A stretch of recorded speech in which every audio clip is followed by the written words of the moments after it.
Yo, what is up guys, Grim here, and in today's video we're going to be going over everything to do with Jing Yuan. So I've pulled him, I've maxed him out, I've got everything you need to have and can do to make Jing Yuan strong at this stage of the game. And we're going to be covering everything that I've learned, everything that I've tried, and all of my findings. Now, quick disclaimer here, this is just based on my day one findings, and there's plenty more that I'm sure will be discovered later on to do with his interactions and all sorts of stuff like that. But I want to get you guys this information fast and on time so you guys can decide whether or not you want to pull for him straight away. So without further ado, let's get into my Jing Yuan review.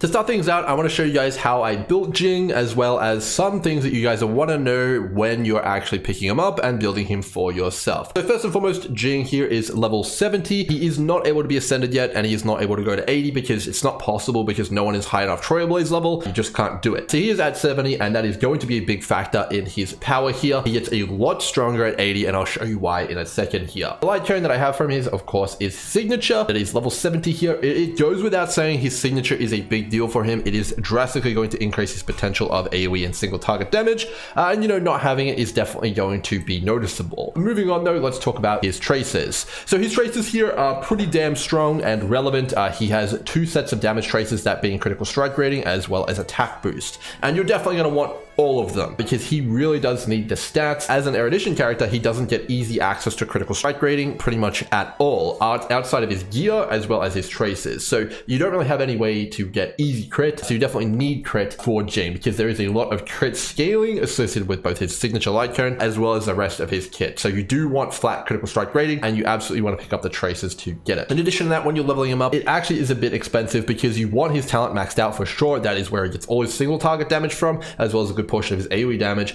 But you also do want to level up his skill and ultimate, because when you do get in those 3 and 4 and 5 target situations, these actually do start to do quite a considerable amount of damage, and it goes from about being like a 70 to 75% damage split on his Lightning Lord, dealing all his damage on single target versus his skill and ultimate, to basically a 50-50 on AoE. So both of your things are going to want to be leveled, which definitely does make him a little bit more intense on the kind of investment side versus some other units. So definitely a pretty good unit to level, and you know, very strong. You're going to have to level up 3 traces to max if you want to bring out his full potential. So he does get 2 very strong passives here. He gets basically 25 crit multi on all of his Lightning Lord smashes if you're playing him correctly, and then he also gets 15 energy at the start of battle, which is actually way more relevant than I think many of us considered, as there is an insane combo that you can do with Ting in Memory of Chaos to 0 cycle pretty much every single trash wave in the game without too much trouble in the high Memory of Chaos waves. Now, the thing which really sucks about Jing, unfortunately, is that his best bonus ability doesn't come online until he can get to level 80, which is a pretty big blow because it is a 10% crit buff pretty much permanently. And as I mentioned earlier, he has so much crit multi-scaling everywhere that he really does need this. He wants this so badly, and it is really locked up tight until you can get to a super duper high Trailblaze level. So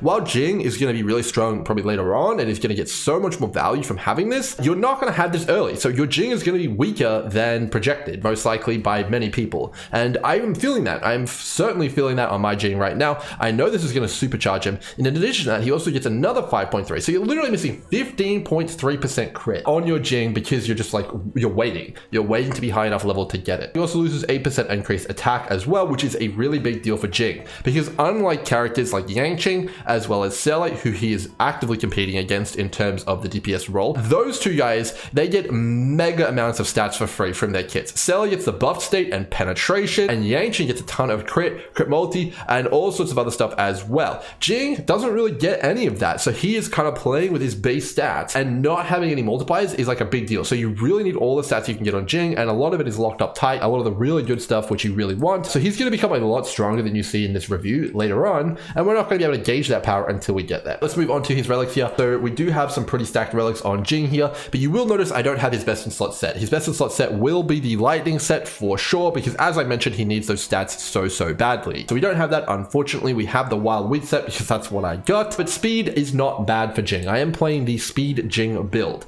Now, the optimal speed you want for your Jing is probably going to be 134 speed, although that is still very much up in the air. You can either play him speed or attack. Both are going to be good and both will be strong in different scenarios. Don't worry about that. But I am playing the speed build, but you'll notice I don't have 134 speed. I have 131, and that is because I pair him with Ting, and Ting is using Dance, and she also has an Eidolon which speeds up units. So that's why I'm only running at 131 speed. You know, I would, if I could, have him at 134, but I just don't have the gear for that right now. But he is at effectively 134 speed, and he is hitting all the breakpoints that he otherwise would be. So he is pretty juiced up. Let's talk a little bit more about his stats here, though. So we have a 60% crit. That's respectable. He's going to go up to a whopping 75-ish crit once we do have everything unlocked. I got 120 crit multi, which definitely could be a lot higher. I think you'd probably want like 150 if you were using his light cone. You know, this is probably a good amount if you weren't using his light cone. But you know, it's early days. I don't think we're going to be able to get that insane stats on him anytime soon. So we're going to have to temper our expectations. But if I was recommending playing Jing right now for you guys, I would try and prioritize the crit rate first. It's going to make him feel a lot smoother and a lot more consistent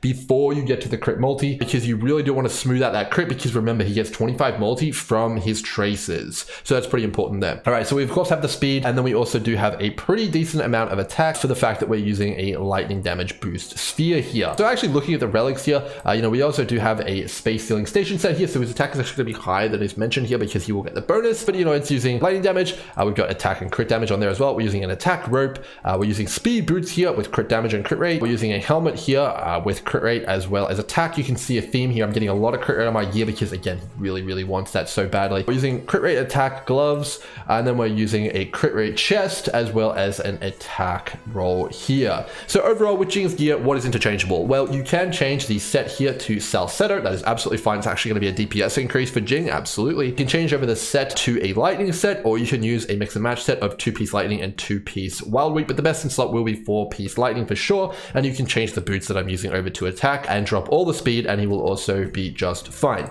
You can also use a crit multi chest if you're not using his signature, but if you are using his signature, it's a damage loss unless you have insane crit on your substats. So overall, I would recommend the crit chest. It is interchangeable if you want to go for multi and you're using stuff like the battle pass cone or the breakfast light cone as well. So that's going to be the gear there covered. So I am using E2 Jing. It is worth noting I ended up with E2 Jing because I wanted to pull my Ting Yuan Eidolons, so it is what it is. But I think overall in his Eidolons, E0 is probably just fine for single target if you want him to fill that role. If you do want to have his AoE kind of jacked up, E1 is pretty good, but overall his biggest value is probably going to be from pulling his light cone, as there really isn't a whole lot of good erudition light cones right now, and his light cone specifically for him is insane. So that's probably what I would do. I'd probably go base Jing, light cone, and then I'd go Eidolon 1 if you really want to invest in him, but he's going to be just fine at Eidolon 0 as well. So that is my Jing 1. He is a pretty stacked character right now for the point of the game we're at, so I think he's going to be a reasonable representation of the power level of Jing 1, as well as how he should perform, at least in the midterm, as well as maybe a little bit into the future. All right, now that we've gone over the gear, I want to show you guys a little bit of combat, and I wanted to start you guys out with a combo which was discovered by me and my friend Jodox, which involves Ting Yuan as well as Jing Yuan in the memory of Chaos here. So our Jing is level 70 here, and we are versing a level 80 enemy. In the endgame, this is the level differential that you can expect in the highest content. Once you are level 80, you'll only be versing level 90 enemies, so this is about as well as you can probably expect him to perform with everything maxed out. Now he will of course get those traces discussed. This is pretty much the damage and the kind of impact he will have on the board using his maximum power opener. So let me show you guys what the opener is. So the opener is of course going to be to use all of your other guys, so we'll use Biolunja Pod here, and then we're going to use Ting Yuan twice, and then we're going to use Jing Yuan once. And when you actually start to enter the battle, it's very important that you begin spamming Ting Yuan's ultimate, because you need to have the Ting Yuan ultimate trigger before she gets her turn. So we're going to go ahead, spam. So we do have her triggering first. So you can see here that she has her ultimate activated, and it's not even her turn yet. So what we're going to do here is we're going to target Jing Yuan, and then right after we do that, we're going to start spamming his ultimate as well. So he is going to start using his ultimate before he moves, or no one's moved yet at all. Now you can see that Dance has activated and advanced everyone forward, so we've got that massive advance forward boost, and now Jing Yuan is going. Now you can notice that his Lightning Lord here is at 112, and it's got 6 stacks. And this thing, we'd really like it to move up further. And watch what happens when I use his ultimate. Because we are at the very start of the battle, we're getting full benefit from boosting the Lightning Lord here. So you can see we're going to go ahead and boost it up, juice him up, and boom, now the Lightning Lord is basically moving next. He is at 29, he was 100 before. Now we can buff up our Jing, and Jing Yuan is now buffed by Ting Yuan, so we have the full Exodia assembled. And what we want to do here is wipe out all the enemies on offer here. You can see that we're getting our double action from Jing because we're playing the speed build, so there's basically no chance that we're not absolutely mopping the floor with these guys. We did overcap our Lightning Lord, but it happens. This is actually something that you will notice happens quite a bit if you are are playing in a specific style like this, if you're trying to execute a specific combo, or you're using Bronya, or you're playing in Memory of Chaos this season with the Blessing of Amber, it's just gonna happen. Your Lightning Lord will be overcapped, and that will affect his total damage. So, you know, if you were expecting to get X amount of damage, he might get a little bit less because his Lightning Lord will end up capped. Sometimes it can happen. Like, if you were really good at planning, were really effective at kind of managing everything,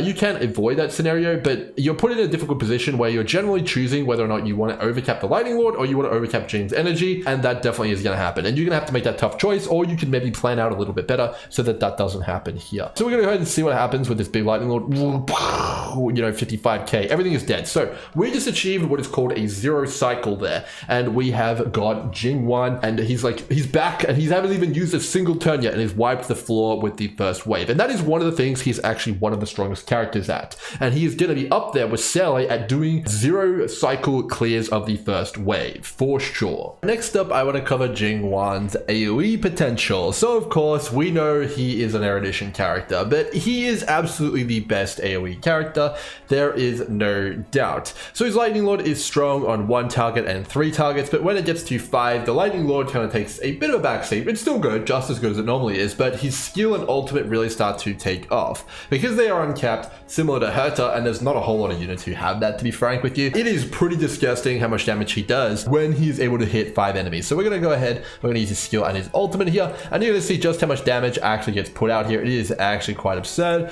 So we're going to go ahead and make that combo here. We're going to have to use Bailu to heal back up after he gets hit, but it is pretty damn crazy. So here comes the ultimate. Okay, let's see. He's going to hit 34k there, which is a big chunker. So he hits like 15, 20k normally with his skill, and he's going to hit like 35, 40k just with the ultimate. And then you have the Lightning Lord on top of that. So he is really going to be chunking through those AoE fights there. And it's simply just crazy how much AoE damage he does. And this is probably only going to get stronger and stronger as he unlocks more of his traits here. So here we go again, another 16k there. No problems at all. And Bailu's going to come in, and now we get our 10 stack Lightning Lord. Another 47k there. And you can see all the ads just die by virtue of existing, and Jing Yuan is definitely going to thrive in those AoE situations. Now, in terms of competitors, he doesn't have many, but you know, of course, there is Clara. If she's getting hit a lot, she will be a competitor for Jing on terms of the AoE, but she just doesn't function like Jing. Jing is proactive, and Clara is reactive or defensive. Now, you could also put Sally in the AoE buckets in terms of comparisons here. Sally can do a similar thing with kill streaks, but it's not quite as clean and cut and big in terms of numbers as Jing is. Jing is really at home in AoE scenarios like the one that you're seeing. He completely mops up all the ads and blasts them, and he is going to be very strong in those scenarios. So in many fights in the Forgotten Hall and Memory of Chaos, you're going to be up against 1 big boss enemy as well as 2 medium-sized enemies. And this is kind of like your single target scenario that you're going to be in. And Jing Yuan is absolutely a powerhouse in these scenarios, as his cleave will just naturally kill and vaporize the 2 surrounding enemies, while then the main boss will be left alone and all on their own. And that is really the ideal scenario to bring Jing Yuan in, even if that enemy is not vulnerable to lightning. Okay, so let me give you a bit of an introduction in how to manage Jing Yuan in a fight here though, and play him out. So the number one thing you need to look out for is the Lightning Lord. You can see my Lightning Lord has just moved and has a 161 action point value here. So whenever you use any of Jing Yuan's abilities, they're going to be at their most powerful when the Lightning Lord is a high action value here. So the higher the better. 161, that's good. Whenever you see it a lower action value, that's going to be less impact for all of your abilities. So the aim of the game is going to be to try and use Jing Yuan's ultimate when the Lightning Lord has the highest action value possible, and if possible, you'd like to literally use the ultimate right after the Lightning Lord moves. So let me show you guys what that looks like here. So the Lightning Lord is right there. I'm going to ensure that I smash the ultimate key right after it's available to make sure that my Lightning Lord with a high action value here is going to get the most effect. So I'm going to use the skill. I'm going to be tapping my ultimate here, and I want it to be in play immediately. So my Lightning Lord just went from 3 stacks all the way up to 8 stacks, and you can see here that his action value is now 85 instead of like the 100 and whatever it was before. And that's something that you really need to focus on. Make sure that you're always using the ultimate ASAP right as the Lightning Lord has the highest action value possible, and make sure you prioritize getting that. The only things to watch out for other than that is making sure don't cap your stacks, and also in addition to that, make sure that you don't overcap your energy. Now you can also use Ting to really manipulate this and make sure that you're getting your ultimate when you need it and how you need it, and also make sure that you also have have all the buffs that you can have active during a Lightning Lord smash. So for example, this Ting Yuan ultimate here, I would want to use it in such a way that it would be active during the Lightning Lord smash. In addition to that, her benediction, I'd also want active and any other buffs that you have on the table. All right, so the last combat scenario I want to show you guys with Jing Yuan is not AoE, it's not his opener, it's not on single target bosses. We will cover all of those in a second in more detail in a roundup. But the last one to cover here is the targeting scenario where there is two bosses at once. And what I want to highlight to you guys is the health bars of these bosses. So we've been in this fight for a little bit. Jing Yuan is my only DPS, and you'll notice that these bosses have the same HP pretty much. They are basically the same life. And why this is relevant is it means that they're going to die at the same time. Now, Jing Yuan is an AoE character, and his damage is completely random. Where it goes, how it goes, and that's pretty much all up in the air. And the reason that they're both at the same life is because I have no control over it. If it was my way, I'd make the Lightning Lord all smash on one target and it would die first, and I'd reduce the incoming damage to my team substantially. But because that's not an option with Jing, when you're playing teams with Jing, you can expect to take a lot more damage on your team because you don't have any option to target down and smash one of the enemies and reduce the incoming damage. So that is particularly relevant in fights like this. So both these enemies are not vulnerable to lightning. I have no option to break them, and I don't really have any way to interact with their mechanics or anything other than to just tank. So Jing doesn't have an option for me. I can't like hyper focus one down. I can't kill it to reduce the incoming damage. I can't break it, and even if I could break it, I'd have no control over who's getting broken and when. I'd be breaking them at the same time. It'd be a similar situation. So that's definitely probably the only downside of Jing in combat in terms of his mechanics. He is definitely going to be heavily subject to RNG, and you can and will find yourself in these options and these situations very often where both the enemies are going to die at the exact same time, and you have to survive on the hardest difficulty of the fight for the entire duration of it. Alright, before we get into the final review, let's talk a little bit about how Jing functions with supports as well as goes up against his competitors in single target. So it's fair to say he's unmatched on AoE. We know that, we are understood. But when it comes to single target, how does he stack up? Well, against Sally and Yang, he on paper looks pretty competitive and definitely seems to be lining up pretty well. But when you get in game, unfortunately, there are some pretty interesting things that you discover. Namely, that Jing Yuan doesn't really scale quite as easily and effectively with buffs that may be present in battle. So first and foremost, the Blessing or Favor of Amber, the current Memory of Chaos buff, will buff him and advance his action forward by 100%. It's essentially a Bronya buff every single cycle. It gives him damage and it also advances him. Now that will grant him a buff for one turn, and that one turn will be his turn. So he'll use a skill, the buff will be in effect, and then it'll wear off after the fact. And the problem with that is that he will never have the buff when the Lightning Lord will smash. And that is a problem because most of Jing's damage is from the Lightning Lord. So he's actually losing a massive part of that buff where characters like Yang and Sele can fully take advantage of that and line up their ultimate as well as a skill in that buff window to deal mega dam. Jing Yuan unfortunately cannot do that. So that is just by virtue of the current Memory of Chaos, and comparatively he'll get a lot stronger when this Memory of Chaos goes out of the cycle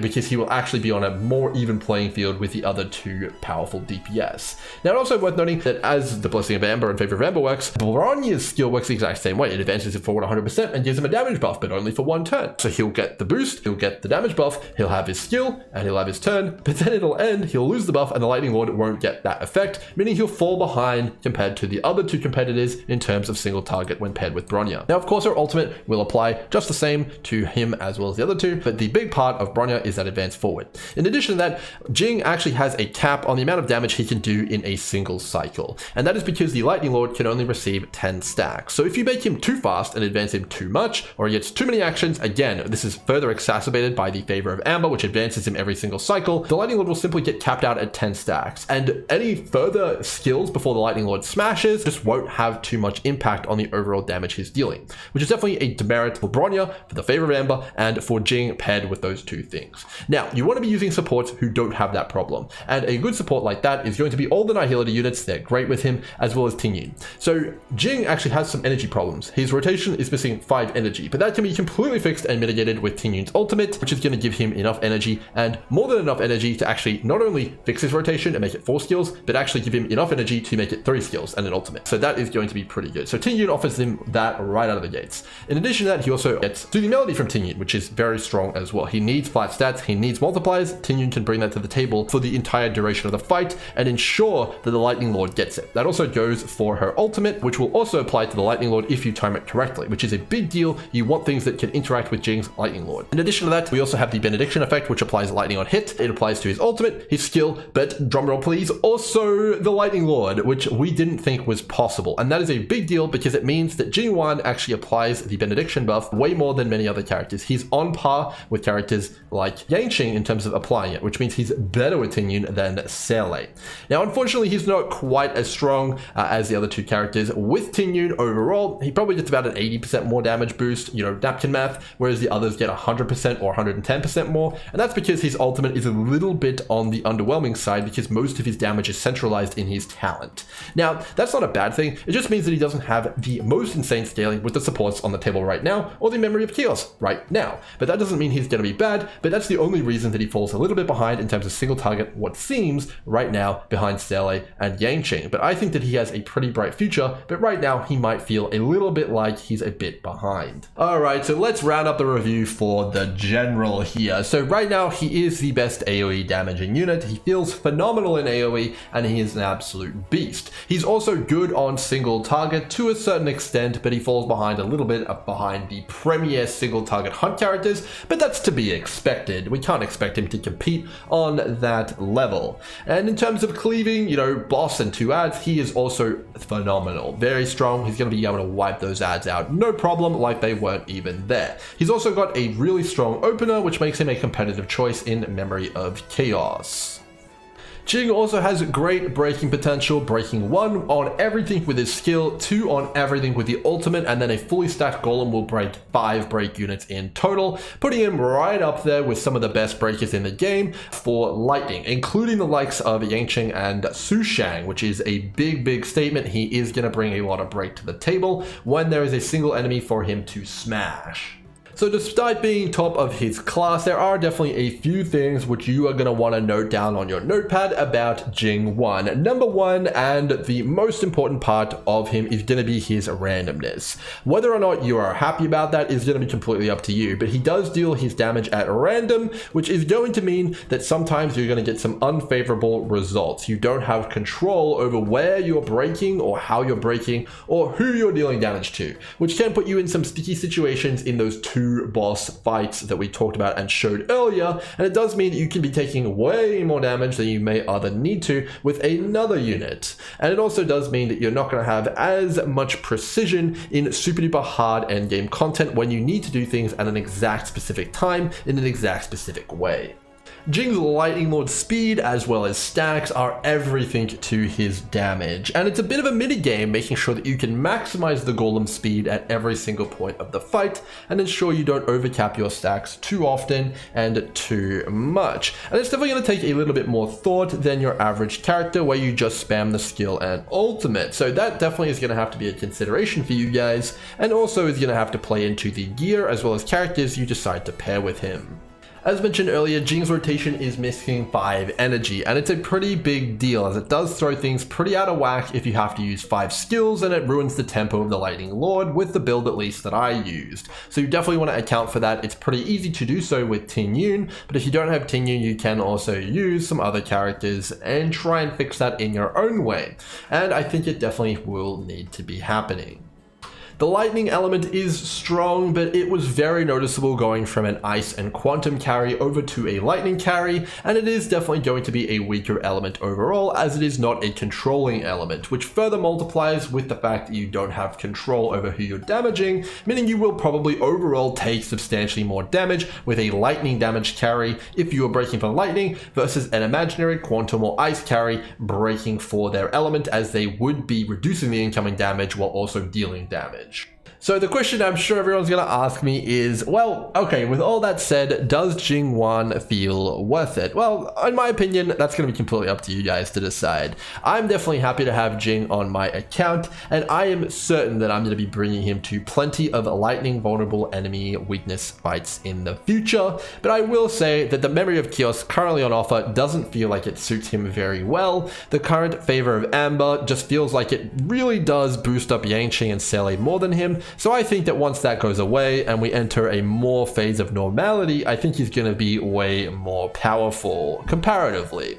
In addition to that, I also think that Jing is missing one support who really does complement him. Ting is great, but I feel like he needs one more to really fill out his capabilities. In addition to that, I don't think that there's a whole lot of AoE content in the game right now, and that is really what Jing is an S+ tier unit for, and we don't see that too much yet. I think if we ever see Memory of Chaos, which features 2 or even 3 waves of AoE enemies, or a boss which summons a lot of AoE adds which must be killed, well, suddenly Jing goes to being a priority unit, but it doesn't feel like there's any fights like that just at the minute. So overall, that's going to be my review of Jing Yuan here. I think that is a really cool unit. He has a lot of interesting quirks, and I had a lot of fun testing him out, and I'm going to continue to be playing him quite a lot, as I think that we've only just scratched the surface on his capabilities, and I think there's going to be a lot of things in the future which will make Jing Yuan even more powerful. Hopefully you guys have enjoyed the video, and if you did, you make sure to subscribe to the channel and like this one if you did specifically, and of course there is going to be a full Jing Yuan guide coming out, as well as a full breakdown on his best gear sets as well as light tones real soon. So make sure you guys subscribe for that and tune in. Until next time, cheers.